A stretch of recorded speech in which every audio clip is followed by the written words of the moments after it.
আসসালামু আলাইকুম। ওয়ালাইকুম আসসালাম। কেমন আছেন? হ্যাঁ, ভালো আছি। তুমি কেমন আছো? ভালো। হ্যাঁ, ভালো আছো না? হ্যাঁ, আচ্ছা, তুমি কার সঙ্গে আছো? আলামিন ভাইয়ের সঙ্গে। ওই মাদার চোরের সঙ্গে। শান্তিটা মানসিকতা ওই শুয়োরের বাচ্চা, ওই তো লটির বাচ্চা।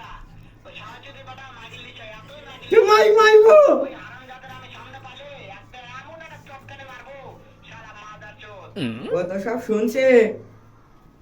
শোনো, তবে কি হয়েছে? ওই মাদার চোর তোর জায়গা আছে নাকি? ও আমার কথা সব শুনতেছে। ওই সাহায্যদের বেটাকে শুনে শুনে আমি বেশি বলবো। শুয়োরের বাচ্চা। তোমায় মারিব এমন একটা চটকানে মারবো শালা শুয়োরের বাচ্চা, লটির বাচ্চা। তোমায় মারব ও আপনাকে মারতে চাই। তাই নাকি? ওই শুয়োরের বাচ্চা আমাকে মারতে চায়? শুয়োরের বাচ্চাকে আমি দেখা সাক্ষাৎ হলে বলে শুয়োরের বাচ্চা।